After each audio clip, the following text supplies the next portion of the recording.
God's people flourish when the world is in famines. Famines, just think recessions, droughts, stock market crashes, world going down. You know what I'm saying? That's when we flourish the most. That's when God likes to show off. That's why it's so important for us to be in alignment right now. You think about it with the Israelites, you know what I mean? When the plagues hit, right? So you think about the 10 plagues and what God was doing right then, right? God was like told Moses, go tell Pharaoh, let my people go so they can worship. You know what I mean? The time is up for them being enslaved and oppressed.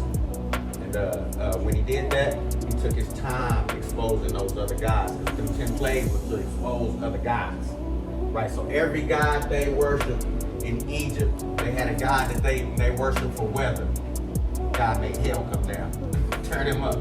But God gave his people instructions to put their cattle up. You know what I'm saying? Gave them wisdom, moving wisdom at the time to where they didn't lose nothing. God tell them they got a God that they worship for their health. The Egyptians had boils all over their body. What was the Israelites? What was God's people doing? Healthy and whole. So if you read the Bible, they talking about they was kicking, they was making love and having more babies. They had more babies at that time, so that means they was having fun. The Bible talks about how they had more bread on the table than the Israelites. So the Egyptians getting exposed. I'm talking about they got a God that got a frog head that they worship like fertility. God set the frogs in their houses. You understand me? Like that's your God. He exposed it. He popping on it. You understand me? I'm gonna expose every one of y'all gods. He like, oh, y'all got a now? Oh, y'all worship the water god? I'm gonna turn that to blood. I'm gonna kill all the fish. Y'all ain't gonna get no fish out of that water. I'm gonna show you who God of that water. Oh, y'all got a crop god? Okay, I'm gonna send some locusts. Eat up their crops. You understand me? Eat up their... No, call your crop god. Call him. He ain't answering. He ain't what? His number ain't working? Like Elijah said. Is he on vacation? Where y'all gods at? Right? Right? He exposed one by one. And then when he got to that final one, you know what I mean? Rebuild the territory, everything. He's supposed to go to the oldest son. He killed the oldest son, right? Break the backbone of the system, right? Like, okay, y'all got protection over y'all family. And what he do? But he gave his people instructions, right, to get covered by the blood. What they were supposed to eat during them times, what their diet was like, right? How they were supposed to sacrifice their lamb, what they supposed to do with that lamb's blood to cover themselves from the death angels, right? What time they were supposed to do. He gave them specific instructions, and that's where we got to be right now to be in alignment with God. We got to have specific instructions. Does that make sense? Just to my mind, I remember in 2020 is when I actually got fired from my corporate job. February, right?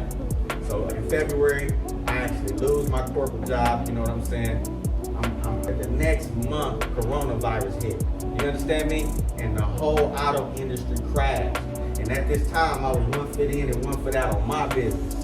You understand what I'm saying? So I'm in my business. I'm in a Airbnb property management. You know what I'm saying? And doing my thing with my property. So I'm already doing both. But now I'm able to go full time into my properties and do the Airbnb. So do you understand that God protected me from a market that crashed during the coronavirus and then put me in a market that boomed when that coronavirus hit? But you know that nobody else wanted to go to hotels and didn't want to be, they wanted their families at houses. Man, this is crazy. It's just like the Israelites. I mean, he positioned me like for abundance. Does that make sense? Like, in the history of time, I've never seen nothing like this. Only God would set me in position for victory like this. All right, Psalms 37, 18 and 19. The blameless spend their days under the Lord's care, and their inheritance will endure for what? Forever.